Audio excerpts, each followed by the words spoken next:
하나님의 영이시니 예배한 자가 영과 진리로 예배할지니라. 수요 3일 예배 나오신 모든 분들 주님의 이름 환영합니다. 한 주의 중심 우리가 드리는 예배 가운데 하나님께서 그 영광을 드러내어 보이시고 우리에게 또 남은 한 주를 살아갈 새 힘을 가득히 채워주시기를 간절히 기도합니다. 날씨가 유난히 무더운 여름을 지나고 있습니다. 마치 열대기후처럼 지금도 밖에 막 오시는 길에 폭풍우가 몰아치는 것 같은데 꼭 열대기후 중에 이 스콜 내리는 것 같네요. 오가는 길 빗길 조심하시고 이 시간 정말 우리에겐 불편할 수도 있지만 한편으로는 모든 생물이 살아가게끔 하는 그 생명의 생수가 가득히 공급되는 것처럼 우리 영혼 가운데에도 주님의 그 생수의 강물이 흘러넘치기를 간절히 축원합니다. 함께 기도함으로 예배 시작하도록 하겠습니다. 사랑해 주 하나님 아버지, 우리를 사랑하여 주시고 우리가 주님을 따르는 자들로 살아갈 수 있도록 주님 결단케 하시니 감사합니다. 주님을 사랑하는 마음으로, 주님의 은혜를 사모하는 마음으로 주님 앞에 예배함으로 나아갑니다. 한 주의 가운데 중심에 드리는 이 3일 예배, 주님 우리의 그 마음의 중심, 삶의 중심을 하나님께 드리게 하시고 이 예배를 통하여서 하나님의 그 하나님 되심을 우리 가운데 바로 세우시고 또 주님의 영광과 은혜가 한없이 흘러넘치는 시간 될 수 있도록 주님께서 인도하시옵소서. 인간적인 모든 것들 주님 가려주시고 숨겨주시고 없이하여 주시며 온전히 주님의 주되심만 높이고 주님을 바라보는 나아가는 우리 예배 될 수 있도록 인도하여 주시옵소서. 감사드리며 예수님의 이름으로 기도합니다. 아멘.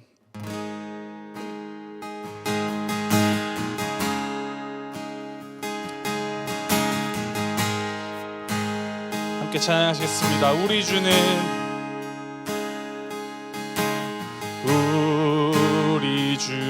위대하며 능력이 많으시도다. 그의 지혜 무궁하며 인자는 영원하도다. 상한 자들 고치시며 상한 자들 고치시며 상처를 싸매시도다. 별들의 수를 세시며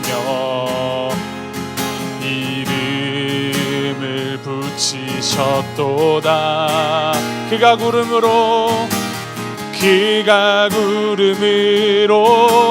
하늘을 덮으시며 땅을 위하여 비 준비하시니 예루살렘아 여호와를 찬송할지어다. 내 하나님을 감사함으로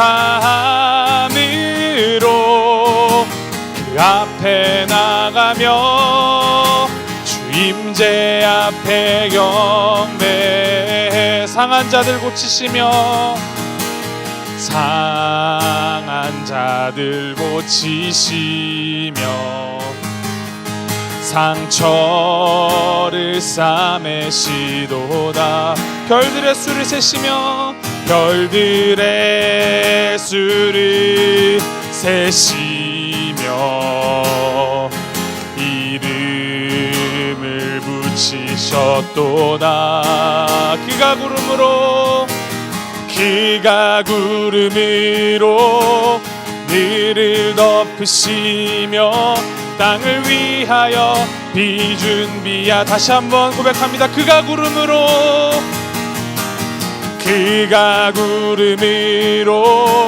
하늘을 덮으시며 땅을 위하여 비 준비하시니 예루살렘아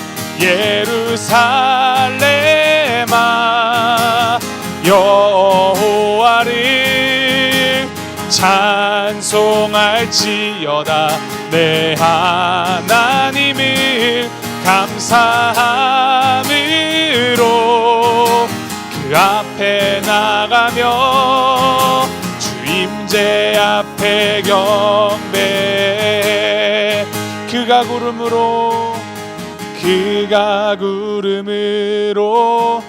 하늘을 덮으시며 땅을 위하여 비 준비하시니. 그가 구름으로 하늘을 덮으시며 땅을 위하여 비 준비하시니.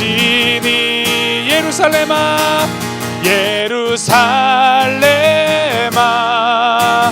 여호와를 찬송할지어다. 내 하나님을 감사함으로 그 앞에 나가며 주 임재 앞에 예루살렘아 여호와를 찬송할지어다.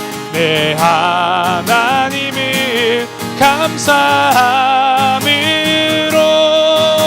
그 앞에 나가며 주 임재 앞에 경배. 감사함으로 그 앞에 나가며 주 임재 앞에 경배해.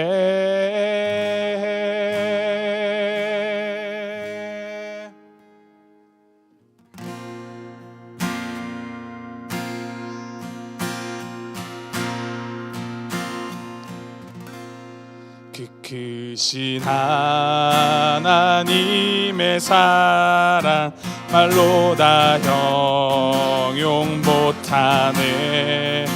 저 높고 높은 별을 넘어 이 낮고 낮은 땅 위에 죄범한 영혼 구하려 그 아들 보내사 화목제물 삼으시고 죄 용서하셨네. 하나님 크신 사랑은 증량 다 못하네. 영원히 변치 않는 사랑 성도여 찬양하세.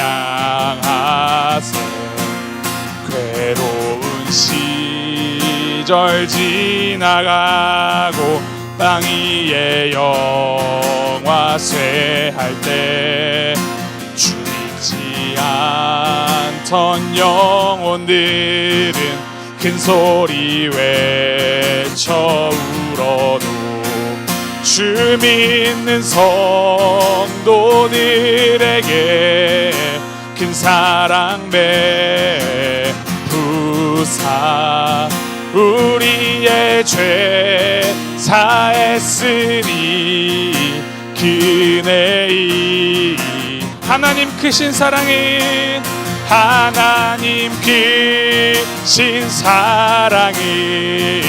증량 다 못하네.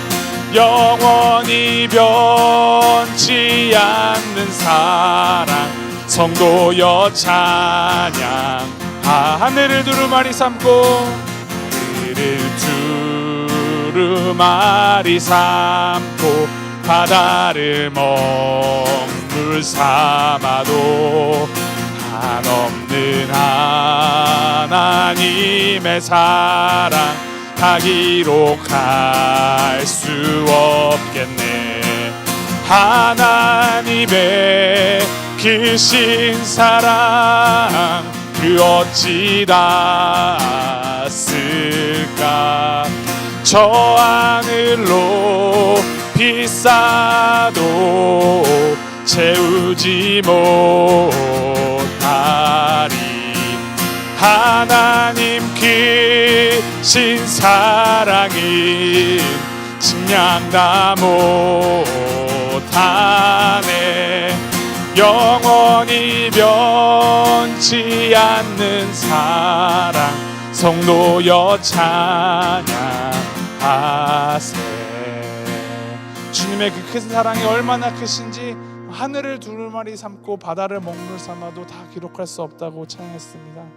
우리가 다 알지 못하여도 다 이해하지 못하여도 우리를 향하여서 끝없이 부으시는 그 하나님의 사랑, 그 사랑 기억하시면서 우리 다시 한번 우리 3절 찬양하실 때 그 사랑 앞에 우리가 온전히 나아가겠습니다. 결단하는 마음으로 함께 찬양하도록 하겠습니다. 하늘을 두루마리 삼고 하늘을 두루마리 삼고 바다를 먹물 삼아도 한없는 하나님의 사랑 다 기록할 수 없겠네. 하나님의 크신 사랑 그 어찌 닿았을까. 저 하늘로 비싸도 채우지 못하리. 하나님 크신 사랑은 측량 다 못하네. 영원히 변치 않는 사랑 성도여 찬양. 하나님 크신 사랑은 하나님 크신 사랑은 측량 다 못하네. 영원히 변치 않는 사랑 성도여 찬양하세.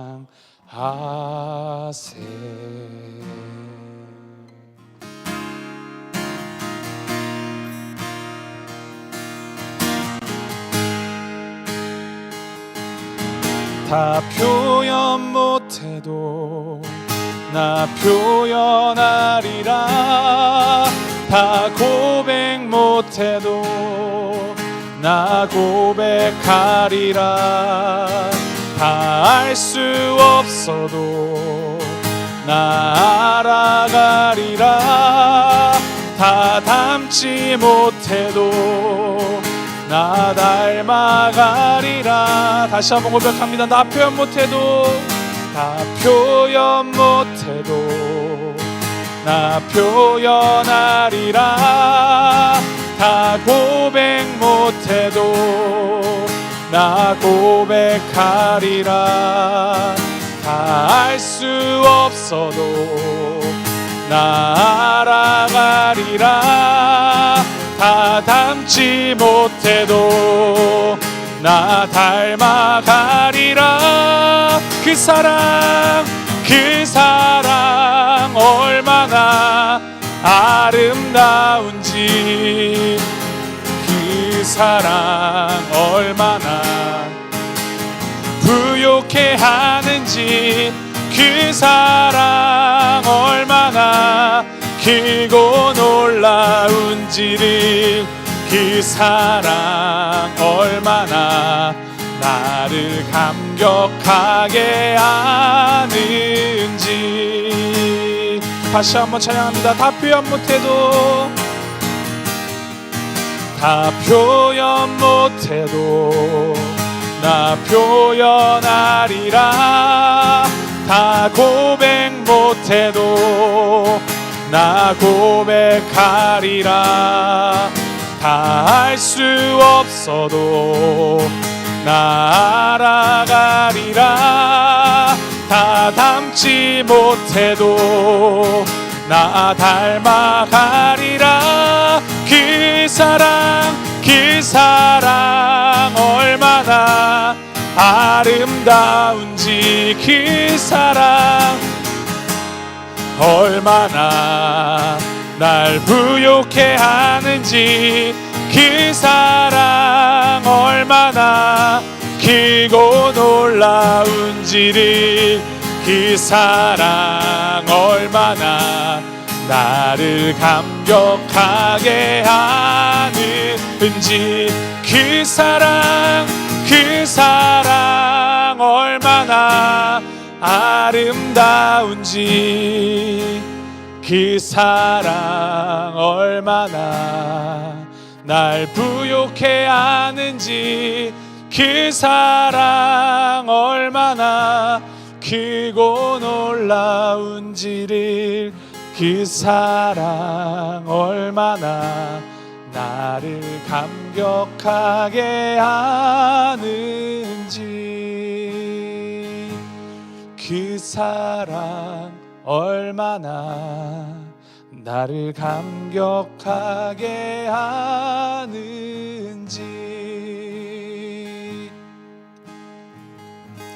그 하나님의 사랑 우리가 다 알 수 없어도, 다 알지 못해도 매일매일 조금씩 더 알아가는 것이 우리의 믿음의 여정이고 신앙생활입니다. 우리 함께 기도하실 때, 하나님, 내가 주님을 날마다 더욱 알아가게 하시옵소서. 그 사랑 더욱더 경험하게 하시고 그 사랑 어제보다 오늘도, 오늘보다 내일도 알아가는 우리 되게 하시옵소서. 더욱더 주님 닮아가며 또 주님을 알아가며 또 주님을 더욱더 믿는 자로서 살아가는 우리들 되길 수 있도록 주께서 인도하시옵소서. 우리 함께 주님의 그 사랑 앞에 우리의 온전을 내려놓으시면서 함께 기도하며 나가겠습니다. 함께 기도하시겠습니다.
우리 이 시간 다시 한번 기도할 때는 우리 특별히 정말 아픈 몸과 질병으로 고통받고 있는 우리 성도님들을 위하여서 함께 중보하시면서 기도하시겠습니다.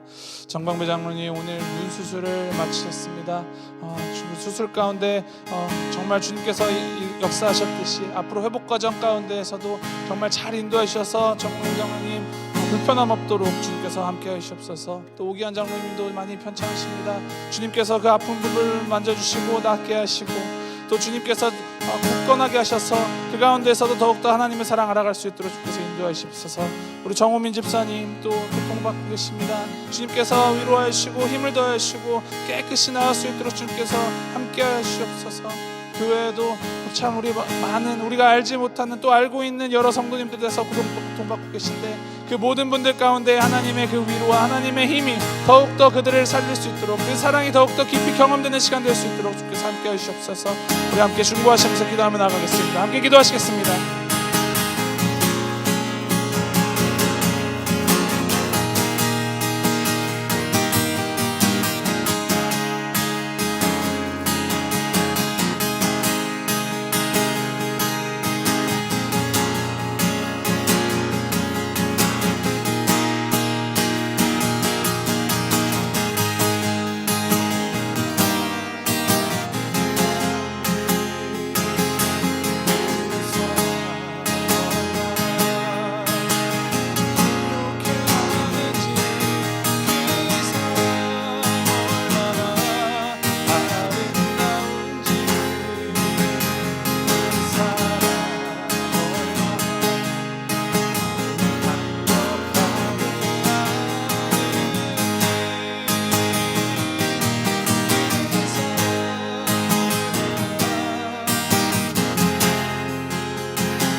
이번에는 교회를 위하여서 함께 기도하시겠습니다. 특별히 이제 담임 목사님 청빙을 위한 과정들이 차근차근 진행되고 있습니다.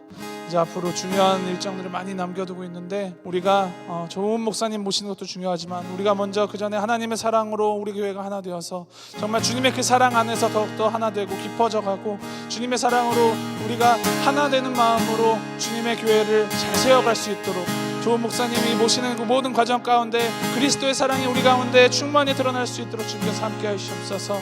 우리 함께 모든 과정 가운데 하나님께서 인도하시고 주님의 그 은혜와 영광이 가득할 수 있도록 우리 함께 간구하면서 함께 기도하며 나가겠습니다. 함께 기도하시겠습니다.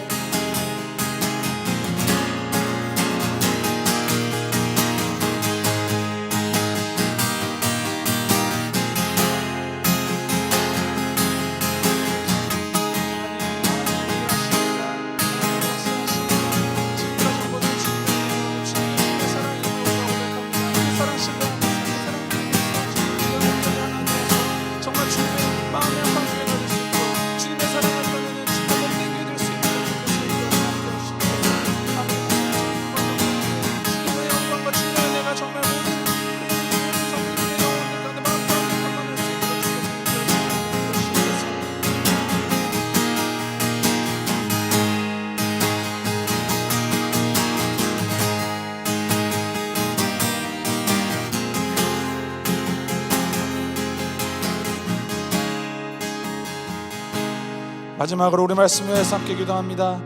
주님께서 주시는 말씀 통하여서 우리가 정말 주님의 그 사랑 더 알고 주님의 그 진리를 우리가 더욱더 알아가며 주님 닮아가는 시간 될 수 있도록 주께서 인도하여 주옵소서. 전하는 자의 부족함 주님께서 다 가려 주시고 온전히 주님의 영광만 드러나고 정말 주님께만 집중하는 시간 될 수 있도록 함께 하시옵소서. 우리 함께 마음을 준비하시면서 기도하며 나가겠습니다. 함께 기도하시겠습니다.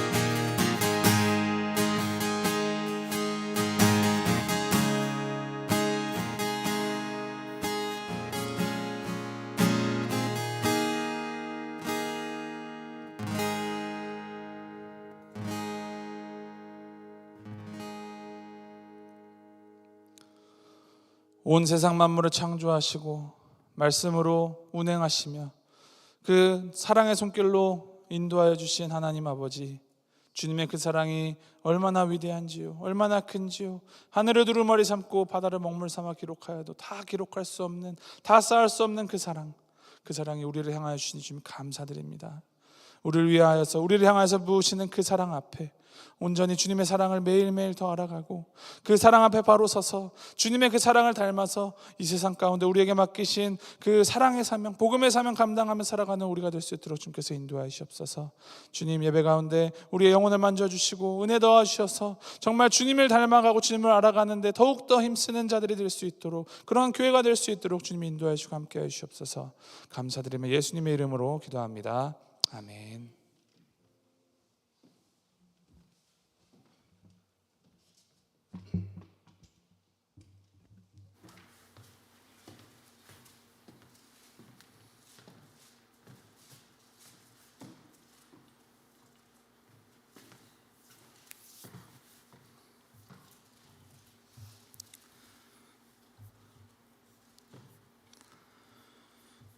우리 말씀 보기 전에 광고 말씀드립니다. 원래 토요일에 예정되었던 그 전 국회의원 태용호 의원 초청 신앙 간증 집회가 그 의원님이 정부의 그 차관으로 임명되는 바람에 이번 미국 일정이 취소되었다고 합니다.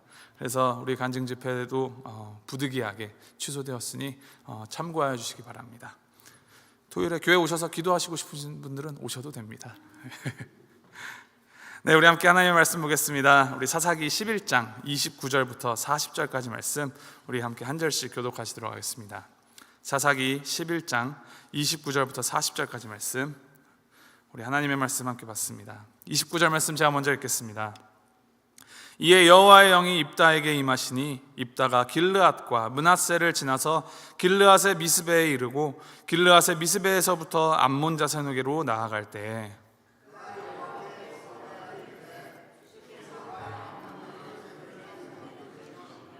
내가 암몬 자손에게서 평안히 돌아올 때 누구든지 내 집 문에서 나와서 나를 영접하는 그는 여호와께 돌릴 것이니 내가 그를 번제물로 드리겠나이다 하니라.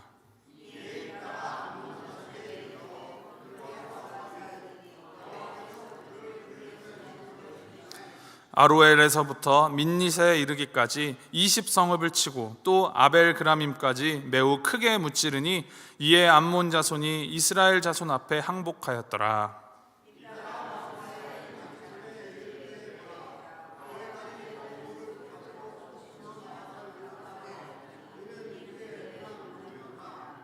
입다가 이를 보고 자기 옷을 찢으며 이르되 어찌할꼬 내 딸이여 너는 나를 참담하게 하는 자요 너는 나를 괴롭게 하는 자 중에 하나로다. 내가 여호와를 향하여 입을 열었으니 능히 돌이키지 못하리로다 하니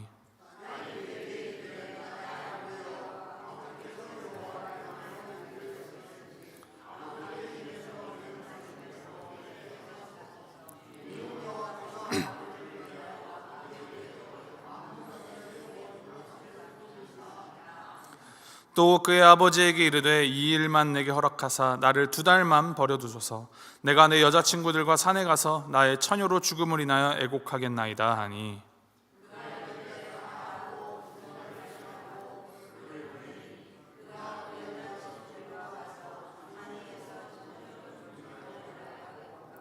두 달 만에 그의 아버지에게로 돌아온지라 그는 자기가 서원한 대로 딸에게 행하니 딸이 남자를 알지 못하였더라. 이것이 이스라엘의 관습이 되어 이스라엘의 딸들이 해마다 가서 길르앗 사람 입다의 딸을 위하여 나흘씩 애곡하더라. 아멘. 사사기를 계속해서 보고 있습니다. 오늘은 이제 입다, 사사 입다의 이야기입니다. 이 입다는 기생의 아들이었습니다. 태생이 미천하지만 이제 암몬과의 전쟁에 이겨서 이제 사사가 되었는데 그 전쟁에 이기는 방법이 기억될 만한 사람입니다. 하나님에게 이 맹세의 기도, 서원 기도를 드려서 하나님이 이기게 하셨고 그 맹세의 희생물로 무남 동녀의 자기 딸을 하나님께 드리게 된 이야기. 이 이야기를 우리가 살펴볼 때 먼저 입다가 살던 그 사회적인 배경을 살펴볼 필요가 있습니다. 그 사회적 배경이 그 앞선 사사기 10장에 기록되어 있습니다. 10장 6절 말씀 우리 함께 보겠습니다. 사사기 10장 6절 말씀 우리 한 목소리로 함께 읽겠습니다. 시작. 이스라엘 자손이 다시 여호와의 목전에 악을 행하여 바알들과 아스다롯과 아람의 신들과 시돈의 신들과 모압의 신들과 암몬 자손의 신들과 블레셋 사람들의 신들을 섬기고 여호와를 버리고 그를 섬기지 아니하므로. 보면은 우상들의 이름이 그냥 쭉 나열되어 있습니다. 바알과 아스다롯, 아람의 신들, 시돈의 신들, 모압의 신들, 암몬 자손의 신들, 블레셋 사람의 신들. 이 모든 신들이 다 엉켜서 혼합되어서 그들을 섬기던 시대가 당시의 시대였습니다. 저를 따라해 주십시오. 극성하는 혼합주의 시대. 어려운가요? 다시 혼합주의 시대. 네, 혼합주의 시대였습니다. 입다가 살던 시대는 이 사사기에 기록된 사사시대 중에서도 우상숭배의 극성기라고 할 수 있습니다. 이스라엘 백성들이 그냥 가나안 땅에서 자기 눈에 보이는 신이라는 신은 다 섬기는 것입니다. 이 신도 섬기고 저 신도 섬기고, 이 신을 섬기는 사람들이 따로 있기도 하지만 한 사람이 이 신도 섬기고 저 신도 섬기고, 그런 그냥 나를 잘 살게 할 수 있는 것이라면 그냥 그 앞에서 무릎 꿇고 나의 하나님이라고 부르던 시대가 바로 이 당시 시대입니다. 사람은 누구나 복을 원합니다. 복을 구하는 마음, 기복은 잘못이라고 할 수 없습니다. 사람이라면 누구나 다 편하고 안락하게 살고 싶은 마음이 당연히 있는 것이기 때문입니다. 또 하나님께서도 여러 성경의 말씀들을 통하여서 주님을 따르는 그 모든 자들에게 복을 주시겠다 약속하시기도 하셨습니다. 복 자체 혹은 복을 바라는 마음 그 자체가 잘못되었다라고는 할 수 없습니다. 그런데 기복주의는 잘못된 것입니다. 기복주의란 것은 복 자체를 목적으로 올려 삼는 행위입니다.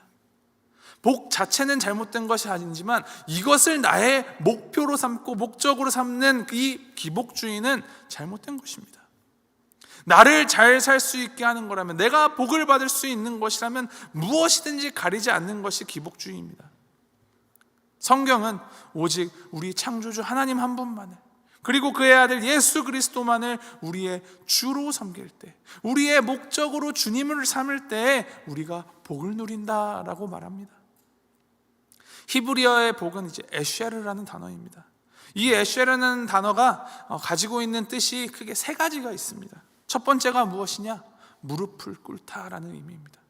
무릎을 꿇는 것은 무엇입니까? respect, 존중한다, 경외하는 삶을 살아간다라는 것입니다. 하나님을 의지하고 하나님을 경외하는 마음으로 사는 것이 바로 에쉐르 복입니다. 두 번째 의미는 무엇이냐?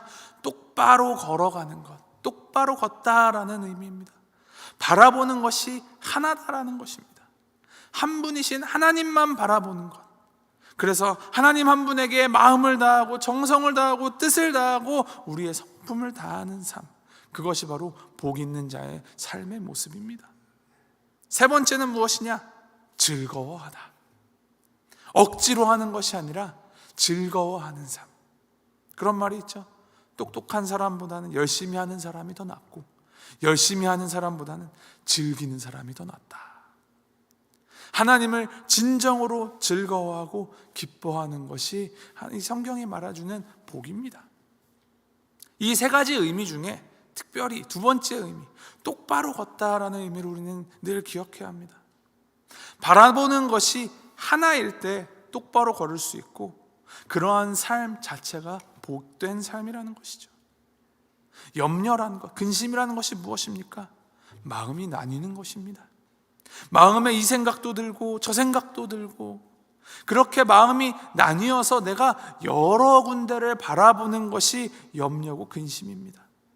그렇게 나뉘어지는 것 자체가 사실 힘들고 괴롭습니다. 생각해 보십시오. 한 부부가 결혼 생활하는데 남편이 다른 여자들의 눈에 들어오기 시작하면 그 자체로 괴로움이 시작하는 것입니다. 아내가 괴롭습니까? 남편이 괴롭습니다. 왜? 바라보는 것들이 나뉘어져 있기 때문에. 기준을, 표적을, 목표를 하나로 설정하고 그것만 바라보는 것이 바로 복이라는 것입니다. 그런 이야기가 있죠. 예전에 이제 밭을 갈 때 소에 쟁기를 메어서 밭을 갈죠. 한 사람이 밭을, 쟁기로 소를 몰고 밭을 가는데 좀 서툴러서 자꾸 길이 삐뚤빼뚤하게 갈게 됩니다. 그렇게 되면은 이제 파종을 하기가 너무 불편하죠. 이제 옆에 있는 사람이 그것을 보고 알려줍니다. 왜 이렇게 밭을 잘 못 갈어? 아니, 이렇게 똑바로 가려고 내가 쟁기 끝을 잘 바라보면서 가는데도 이것밖에 안 됩니다. 그랬더니 그 옆에 있던 사람이 조언을 해줍니다. 쟁기를 보지 말고, 땅을 보지 말고 저기 앞에 있는 나무를 똑바로 쳐다보고 쟁기를, 이제 소를 몰아가봐. 그렇게 밭을 가니 어떻게 됩니까? 저기 앞에 있는 나무 하나 표정만 보고서 이제 밭을 갑니다. 그러니 이 소가 이제 일자로 똑바로 나아가게 된다는 것입니다. 그것이 바로 복입니다. 하나님 한 분을 향하여서 내 삶 전체를 의존하는 그러한 복, 우리가 그렇게 살아가는 복 있는 사람이 되어야 합니다. 지금 우리가 살아가고 있는 이 사회는 이 사사시대와 마찬가지로, 아니면 어쩌면 그것보다 더 이 혼합주의가 극성을 부르는 세상입니다. 소위 말해 포스트 모더니즘이라고 하죠. 이 내가 신이다. 아, 너 하나님 신 맞다. 근데 나도 신이고 쟤도 신이고 쟤도 신이다. 여러 가지 목소리들이 그냥 함께 공존하며 살아가는 것이 오늘날의 이 혼합주의입니다. 이 가운데에서 우리는 복된 삶을 살기 위해서 바로 유일한 진리이신 하나님 한 분에게 인생을 걸어야 합니다. 사사기의 핵심은 약속의 땅에 들어간 사람들이 왜 평안을 누리지 못하는지, 왜 이 하나님의 언약을 못 누리는지를 보여주면서 어떻게 해야 우리가 이 복음을 아는 자로서 힘있고 능력있고 복된 삶을 살아갈 수 있는지를 보여줍니다. 하나님 한 분만을 경외하고 하나님만 바라보고 그것을 즐거워하는 사람이 복음의 능력을 누린다는 것입니다. 사사기에 반복되는 이 패턴인 기억하십니까? 이 우상숭배, 수많은 신들을 섬기는 혼합주의에 빠져드는 이스라엘에게 당연히 하나님께서 진노하십니다. 그래서 그 결과 블레셋과 암몬이 이스라엘을 침략합니다. 그들의 곤고가 심해지죠. 그랬더니 이스라엘이 부르짖습니다. 사사기 10장 10절에 이렇게 기록합니다. 이스라엘 자손이 여호와께 부르짖어 이르되 우리가 우리 하나님을 버리고 바알을 섬김으로 주께 범죄하였나이다. 그런데 이전에 반복되었던 패턴이 또다시 반복되나 싶은데 이 말씀, 사사기 10장 말씀을 보면은 조금 의아스러운 이상한 일이 생깁니다. 이전까지는 이스라엘이 여호와께 부르짖음에 여호와께서 한 구원자를 세우셨다라고 이렇게 기록을 합니다. 첫 사사 온니엘이 그랬고 에훗이 그러하였고 드보라도 그러했고 기드온도 그러하였습니다. 그런데 10장 11절부터 14절까지 말씀을 보면은 하나님께서 이스라엘의 부르짖음에 매우 냉소적인 태도를 보이시는 것을 보게 됩니다. 우리 11절부터 14절 함께 읽어보겠습니다. 조금 길지만 한 목소리로 차근차근 읽겠습니다. 시작. 여호와께서 이스라엘 자손에게 이르시되 내가 애굽 사람과 아모리 사람과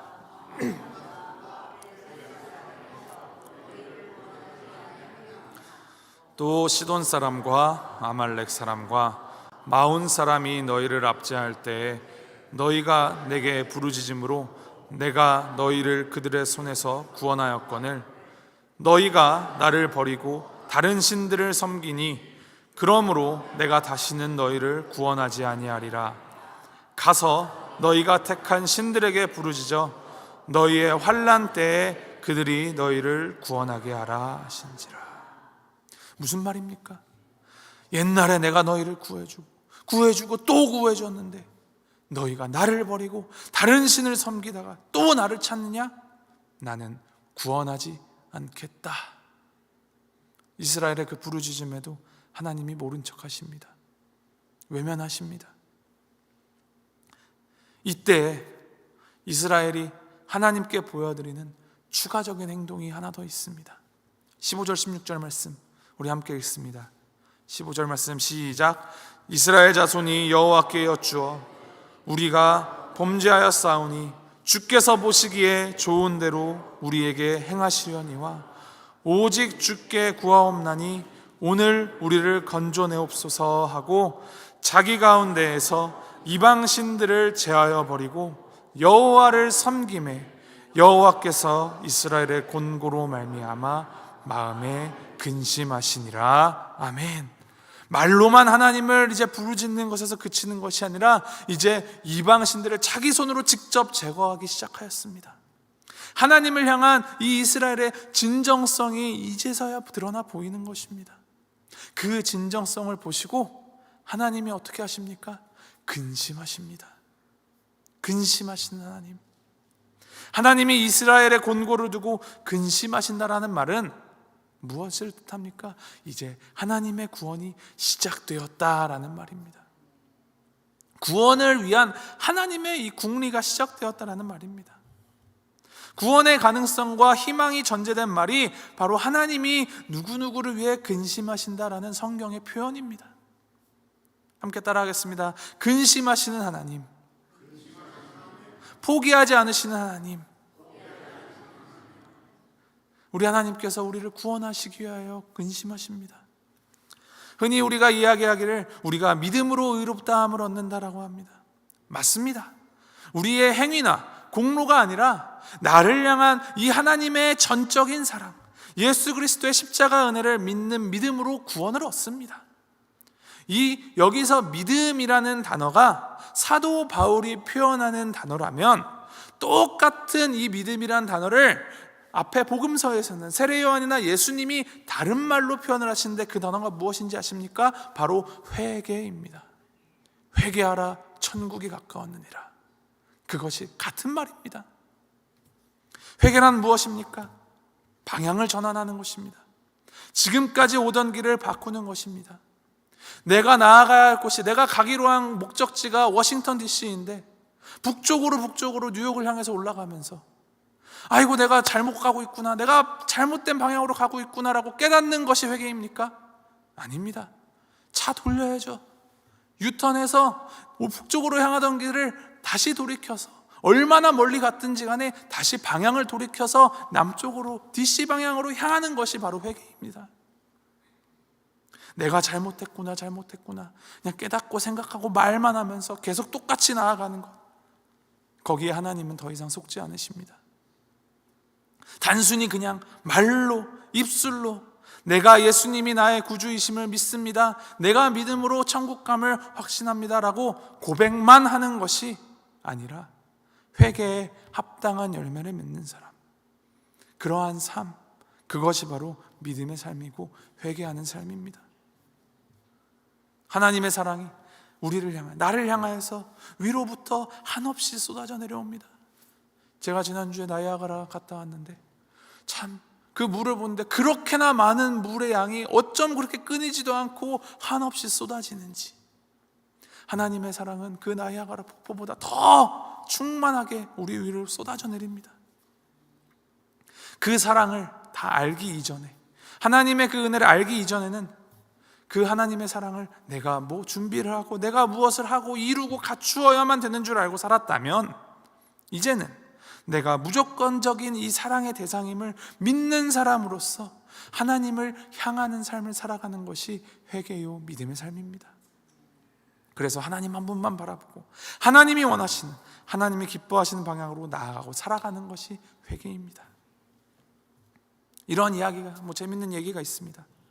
어떤 사람이 발을 잘못 디뎌서 절벽에서 추락합니다. 그러다가 다행히 중간에 나뭇가지를 하나 딱 붙잡았습니다. 근데 이제 힘이 들어서 얼마나 버틸지 모릅니다. 그래서 위를 향해서 그가 소리 지릅니다. 하나님 나 좀 살려주세요. 하나님 나 좀 살려주세요. 그때 하나님의 응답이 들려옵니다. 너의 부르짖음을 내가 들었다. 너가 살 수 있는 길을 알려주마. 감사합니다 주님. 그때 하나님이 말씀하십니다. 그 나뭇가지를 잡고 있는 손을 놓아라. 이 말을 듣고 그 사람이 어떻게 했을까요? 한 1000길 낭떠러지에서 내가 의지하고 있는 이거 하나인데 하나님 이걸 놓으라는데, 한참을 망설이던 사람이 다시 소리를 지릅니다. 하나님 말고 다른 누구 없습니까? 하나님 말고 다른 방법으로 날 구원해 줄 사람 누구 없으십니까? 내가 살고자 하나님을 따르는 것이 아닌 내가 원하는 방법을 따르는 것을 풍자한 그냥 재미있는 비유입니다. 내 생각, 내 고집 붙들고 내가 가고자 하는 방향으로 계속 치닫는 한 하나님도 어쩔 수가 없으십니다. 찬송가 280장 잘 아시는 찬양이죠. 천부여 의지 없어서 손들고 옵니다. 주 나를 외면하시면 나 어디 가리이까. 내 죄를 씻기 위하여 피 흘려 주시니 곧 회개하는 마음으로 주 앞에 옵니다. 나의 죄됨, 나와 하나님과의 이 관계가 비틀어져 있음을 깨닫고 눈물을 흘리면서 부르는 은혜로운 찬송이죠. 그러나 이 찬양은 단순히 후회나 아쉬움 혹은 비통한 탄식 정도에서 끝나는 것이 아니라 결단이 들어있는 찬양입니다. 어떤 결단입니까? 하나님, 제 손 이제 아무것도 없습니다. 저를 붙잡아 주십시오. 하나님만 붙들겠습니다. 예수님의 그 구속의 은혜만 의지하고 살겠습니다. 그래서 고백하죠. 주님께 손 들고 옵니다. 하나님만을 인생의 목적으로 표대로 삼는 사람이 되십시오. 그러면 하나님이 우리 인생의 든든한 지지대가 되어주시기 위하여서 근심하시기 시작합니다.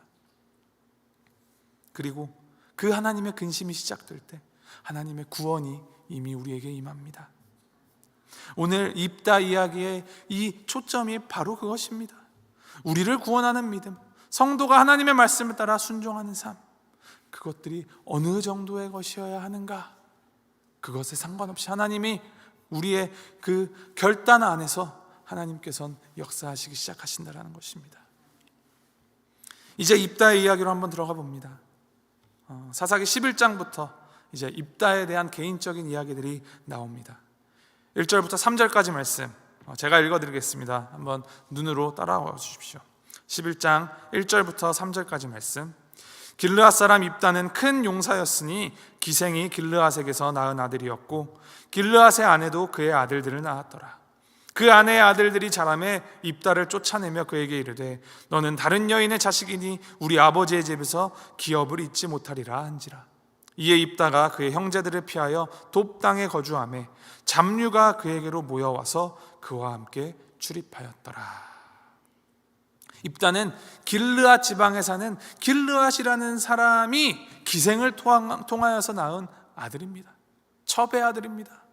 우리의 고전 문학을 봐도 첩의 아들은 늘 애통함이 가운데 있죠. 마찬가지로 입다는 기생의 아들이라는 이유 때문에 집에서 쫓겨납니다. 형제들로부터 쫓겨납니다. 그래서 쫓겨난 그는 이제 돕 땅이라는 이방 땅에 거주하는데 그때 잡류들이 그에게 몰려와서 그와 함께 출입하였다고 합니다. 잡류가 무엇입니까? 흔히 말하는 시정잡배들입니다. 평판이 좋지 않은 사람들입니다. 그런데 그 평판이 좋지 않은 사람들의 면면이를 보면은 그들은 상처받은 사람들이고 외면당한 사람들이고 압제당하는 사람들입니다. 성경 말씀을 보면은 성경에 기록된 소위 생각하는 이 명예의 전당에 그 이름이 오른 사람들을 보면 사실 거기에 올라가기에는 적절하지 않아 보이는 사람들이 많이 있습니다. 출신이 좋지 못하고 타인에 의하여서 따돌림 당하기도 하고 멸시를 받는 사람들, 그런 사람들을 통하여서 하나님의 역사가 일어나고 하나님의 구원의 세계가 펼쳐집니다. 다윗을 한번 떠올려 보십시오. 사무엘상 2장에 보면은 다윗이 자신을 죽이려는 이 사울 왕을 피하여서 아둘람 굴로 도망합니다. 그때 다윗에 대한 성경의 기록이 2장 2절에 기록되어 있는데 이렇게 기록합니다. 환난당한 모든 자와 빚진 모든 자와 마음이 원통한 자가 다 그에게로 모였고 그는 그들의 우두머리가 되었는데. 어려움 당하고 빚지고 원통한 일을 겪은 사람들이 다윗 주변으로 모였습니다. 다윗이 그 중에 대장입니다. 다윗이 그들 중에서도 가장 원통한 사람이었다라는 말로 들어도 크게 틀리지 않습니다. 그런 억울한 인생들이 거기서 함께 더불어 합숙하면서 거기에서부터 출발하여 결국 사울 왕의 뒤를 잇는 이스라엘 왕국의 최전성기를 구가하는 왕이 됩니다. 성경에 또 이런 사람이 있습니다. 누구인지 한번 생각을 해보십시오. 그는 사람들에게서 멸시를 당하고 퇴박을 맞았다. 그는 고통을 겪고 병고를 앓는 사람, 사람들이 얼굴을 가리우고 피해갈 만큼 멸시만 당하였으므로 우리도 덩달아 그를 업신여겼다. 이 말씀이 누구에 대한 말씀인지 아십니까? 바로 우리를 구원하신 메시아 예수 그리스도에 대한 이사야 53장 말씀을 공동 번역서가 기록한 내용입니다. 사람들에게 업신여김을 당할 만큼 낮고 추한 신분이지만 그에게서, 예수에게서부터 가장 위대한 구원이 나왔습니다. 이 입다의 출신 배경 속에는 이 예수 그리스도의 십자가의 모형이 담겨 있는 것입니다. 기생의 아들로 본가에서 쫓겨나서 인생 잡류들과 함께 지내던 입다가 어떻게 사사가 되었는가? 바로 그의 중심이 하나님께 있었다라는 것입니다. 11장 9절에서 이제 입다가 암몬과 싸워달라고 부탁하러 온 장로들에게, 길르앗의 장로들에게 이렇게 말합니다. 만일 여호와께서 그들을 내게 넘겨주시면. 11절 말씀에는 입다가 하나님께 기도를 드립니다. 입다가 미스바에서 자기의 말을 다 여호와 앞에 하려니라. 24절에도 하나님의 주권에 대한 절대적인 신뢰를 보입니다. 우리 하나님 여호와께서 우리 앞에서 어떤 사람이든지 쫓아내시면 그것을 우리가 차지하리라. 27절에도 암몬에게 입다가 이렇게 말합니다. 원하건대 심판하시는 여호와께서 오늘 이스라엘 자손과 암몬 자손 사이에 판결하시옵소서. 말하는 때마다 여호와 여호와 하나님, 계속하여 하나님을 찾습니다. 하나님을 찾을 때 구원을 얻는다라는 것을 그가 알고 있는 것입니다. 온니엘 사사가 그랬고, 드보라가 그랬고, 에웃이 그랬고, 기드온이 그랬던 것처럼 다 하나님의 이름을 의지하던 자들입니다. 그러한 앞선 사사들 통하여서 하나님의 구원이 임하였던 것처럼 오늘 입다를 통하여서도 구원이 임합니다. 계속하여서 사사기 말씀을 읽어오셨다면, 또 지금껏 신앙생활을 해오셨다면 하나님을 찾는 것이 구원으로 이어진다는 것 아주 잘 아시는 사실일 것입니다. 그런데 아는 것이 중요한 게 아니라 이제 그 삶을 삶으로 살아내는 것이 중요합니다. 하나님이 하나님에게 하나님만을 우리의 배경으로, 우리의 끈으로, 우리의 구원의 밧줄로 삼는 사람이 하나님의 일을 감당합니다. 그런데 여기서 이후에 갑자기 우리를 혼란하게 하는 이야기가 펼쳐집니다. 30절 31절 말씀. 그가 여호와께 서원하여 이르되 주께서 과연 암몬 자손을 내 손에 넘겨주시면 내가 암몬 자손에게서 평안히 돌아올 때에 누구든지 내 집 문에서 나와서 나를 영접하는 그는 여호와께 돌릴 것이니 내가 그를 번제물로 드리겠나이다. 입다가 하나님 앞에 맹세를 합니다. 서원을 합니다. 그것도 아주 센 서원을 합니다. 정말로 암몬 자손을 내 손에 넘겨주시면 내 집에서 나오는 사람, 그 사람을 하나님께 드리겠다라고 약속하는 것입니다. 사실 시간을 내어서 11장 전체를 읽어보시기 바랍니다. 사실 입다는 이 11장을 쭉 읽어보면 타고난 협상가이고 아주 카리스마 있는 리더라는 것을 알 수 있습니다. 집에서 쫓겨난, 기생의 아들이어서 쫓겨난 그가 이 잡류들 중에서의 리더가 되어 있었고, 또 이 위기의 상황에 처한 이 이스라엘의 장로들이 나와서 이스라엘을 위하여서 싸워달라 할 때에도 그는 그 장로들과 이제 협상을 벌입니다. 전쟁에서 이기면 나를 길르앗의 우두머리로 삼겠노라, 그렇게 계약을 맺었고, 암몬의 왕과도 심지어 싸우기 전에 먼저 외교적인 담판을 지으러 나아가기도 합니다. 그는 말을 아주 잘하는 달변가이고 아주 똑똑한 사람입니다. 결단력이 있고 또 절실한 자입니다. 그런 그가 너무나도 절실하니 하나님과도 협상을 하려는 것이 이 서원 기도입니다. 입다의 인생을 보면 가진 능력에 비해 주목받지 못한 인생이었습니다. 출신의 약점이 있고 집에서 쫓겨났으며 잡류들과 함께 지내던 사람입니다. 그런 입다에게 엄청난 기회가 찾아온 것입니다. 이스라엘의 머리가 되어서 지도자로서 이스라엘을 다스릴 수 있는 자리입니다. 그런데 이 자리에 조건이 붙습니다. 암몬과의 싸움에서 승리해야 한다. 그러니 입다는 어떻게 해서든 이 전쟁에서 승리를 거두어야 하겠다는 것입니다. 그 책임, 그 무게가 아주 무겁습니다. 그런데 이 전쟁을 준비하면서 상황을 보니 그리 낙관적이지 않습니다. 긴 시간 동안 암몬에게 괴롭힘을 왜 당했겠습니까? 힘이 없으니까 당했죠. 입다가 싸우러 나간다고 하는데 특별히 그 군사적인 상황이 달라졌겠습니까? 그렇게 절박하니 하나님과도 협상을 하는 것입니다. 협상 테이블에 하나님을 모셔다 두고 제물을 올려놓고 거래를 합니다. 하나님, 이 제물 받으시려면 그 전에 이것부터 꼭 들어주셔야 됩니다. 하나님을 신뢰하기 때문에 드리는 맹세이기도 하지만 그 저변에는 하나님을 묶어두고 내 뜻대로 통제하려 합니다. 내가 원하는 대로 그를 움직이려고 뇌물을 주는 것과 같습니다. 하나님을 향한 믿음이 아니라 그가 다르게 해주면 어떡하지라는 의심에서 나오는 행동이고 지극히 인간적인 세상적인 생각이라 할 수 있습니다. 우리 하나님은 사람이 그런 식으로 원하는 대로 이용할 수 있는 분이 아닙니다. 도깨비 방망이나 램프의 요정이 아니십니다.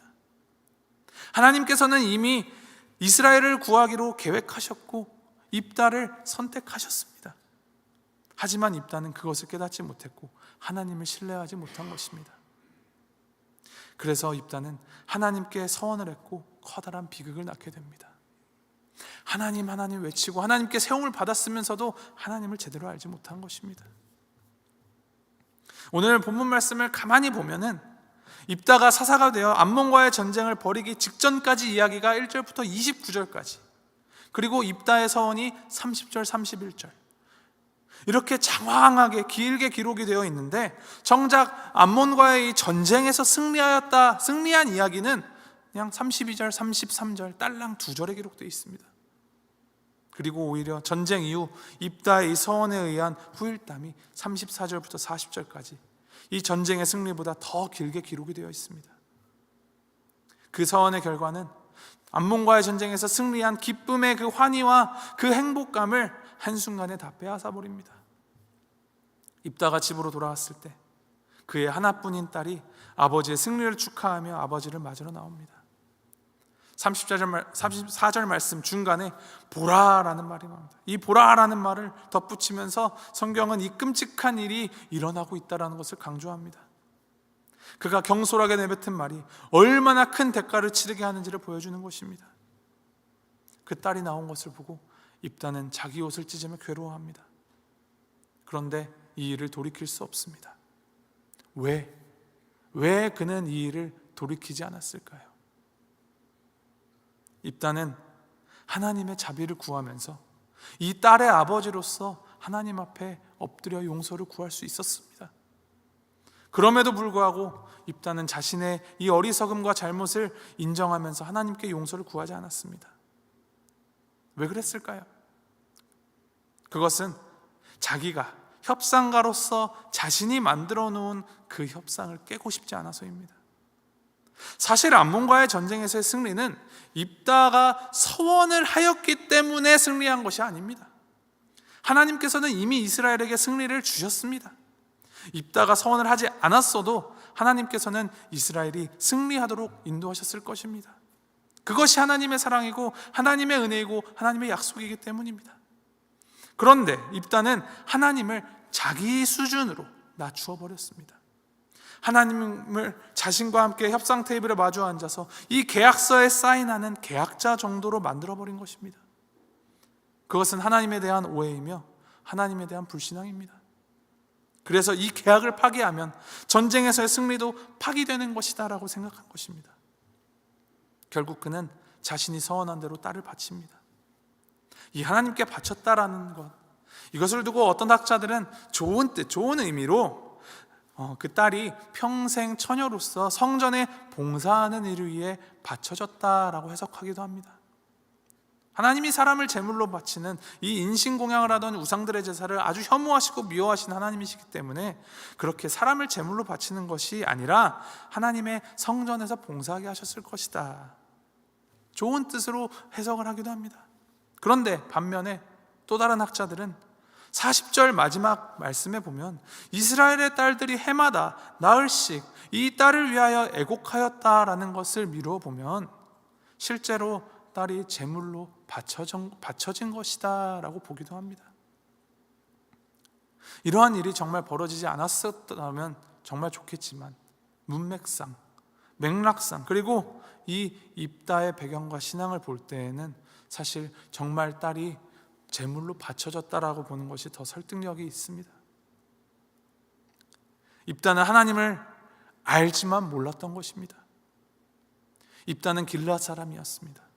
그 길앗 지역에 살던 이 이방 사람들은 모압의 신 그모스라는 우상을 섬겼습니다. 이 그모스를 따르는 자들은 제물 중에서 가장 좋은 제물로 사람, 특히 어린 아이를 제물로 드리는 것을 가장 가치 있는 제물이다라고 여기던 자들입니다. 그래서 실제로 그들은 자신들이 원하는 것이 있을 때 종종 아이를 바치는 인신공양 제사를 하기도 하였습니다. 길르앗에서 보고 자란 입다는 그들의 영향을 받았을 것입니다. 하나님이 어떤 분이신지 제대로 알아볼 생각은 안 하고 그냥 하나님을 그런 이방 민족들이 섬기는 신들 중에 하나처럼 생각한 것입니다. 그 결과 입다의 딸은 이름도 없이 자손도 없이 충격적인 방법으로 때이른 죽음을 맞이하게 된 것이 아니겠습니까? 참 말씀의 뒷맛이 씁쓸합니다. 그런데 이 말씀을 묵상하면서 우리 스스로에게 던져야 할 아주 중요한 포인트가 있습니다. 우리는 괜찮습니까? 우리는 입다보다 낫습니까? 사실 지금 우리가 살아가고 있는 이때는 입다가 살던 때보다 더하면 더했지 덜한 세상은 아닙니다.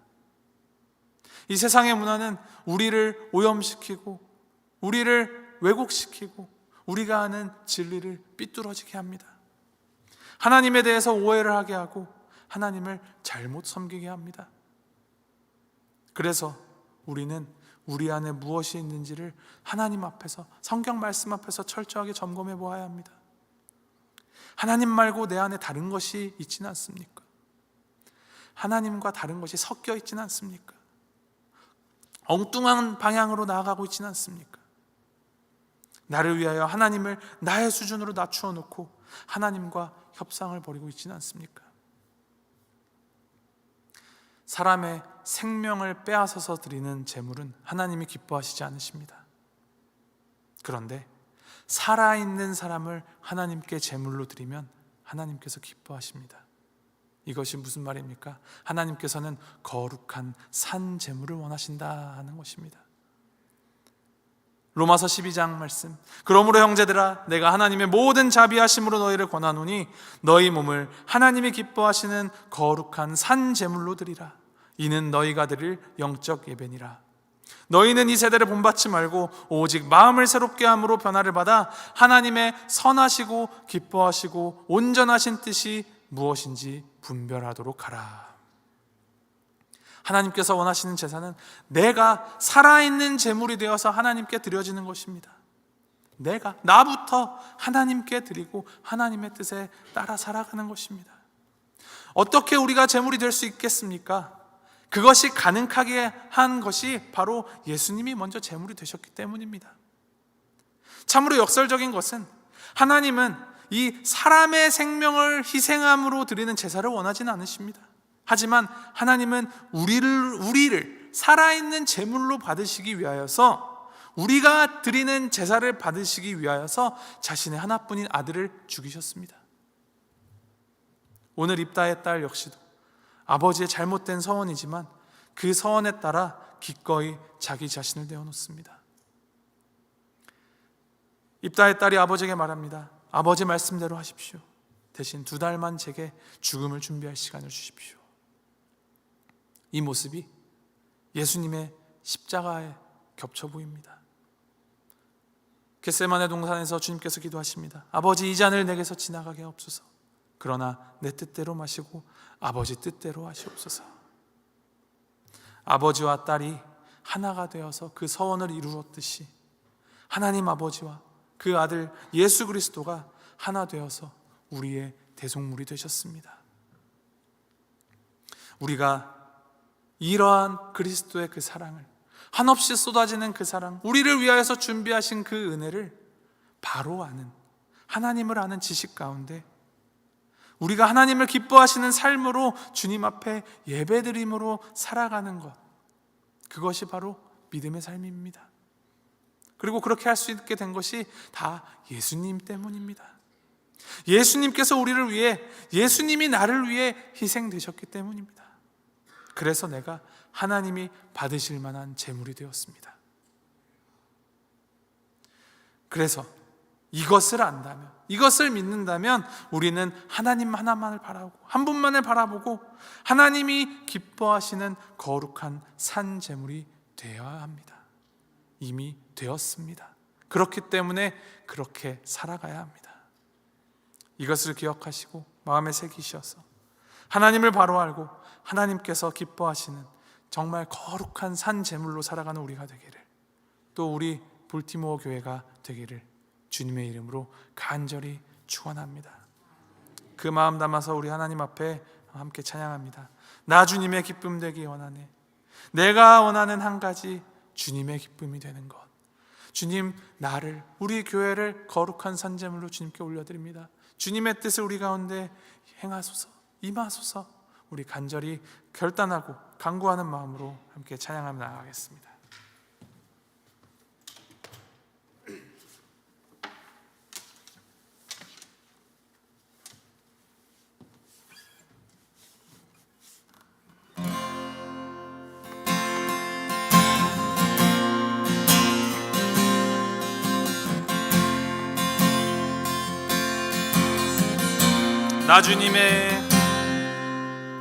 나 주님의 기쁨 되기 원하네. 내 마음을 새롭게 하소서.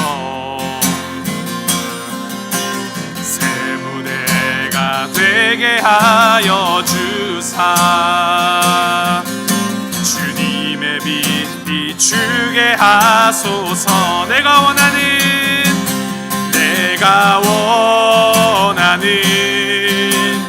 한 가지 주님의 기쁨이 되는 것.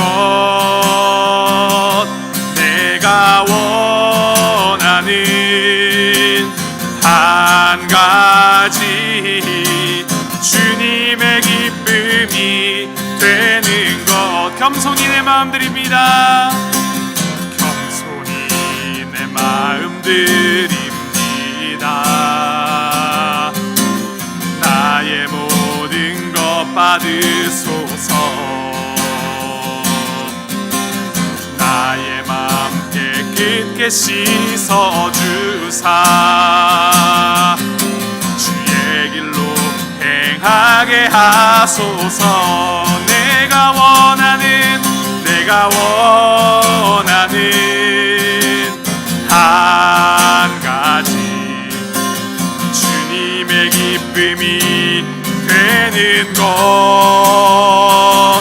내가 원하는 한 가지 주님의 기쁨이 되는 것. 내가 원하는 한 가지 주님의 기쁨이 되는 것. 내가 원하는 한 가지 주님의 기쁨이 되는 것. 내가 원하는 한 가지 주님의 기쁨이 되는 것. 내가 원하는 한 가지 주님의 기쁨이 되는 것. 우리 함께 기도합니다. 하나님, 내가 정말 주님의 기쁨이 되기를 소망합니다. 주님이 기뻐하시는 거룩한 산제물로 살아가길 원합니다. 주님이 아닌 다른 것을 쫓아갔던 삶으로부터 주님 회개하는 마음으로 돌이켜서 주님만 바라며 주님을 바로 알고 주님을 아는 그 지식 가운데에서 주님의 그 은혜를 누리는 자로서 살아갈 수 있도록 주님께서 인도하시옵소서. 우리 삶을 주님께 거룩한 산제물로 올려드리면서 함께 기도하며 나아가겠습니다. 함께 기도하시겠습니다.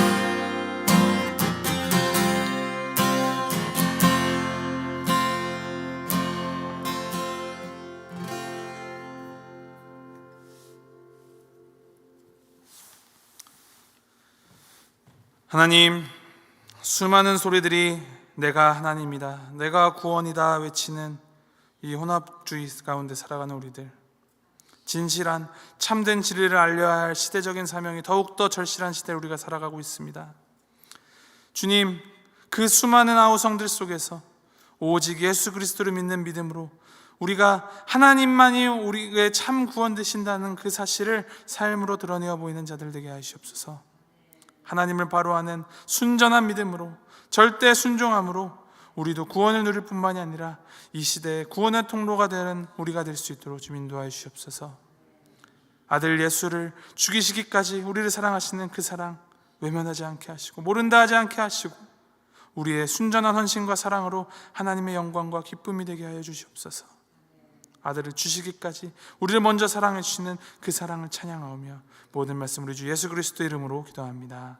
아멘. 하늘에 계신 우리 아버지여, 이름이 거룩히 여김을 받으시오며 나라의 마옵시며 뜻이 하늘에서 이룬 것 같이 땅에서도 이루어지이다.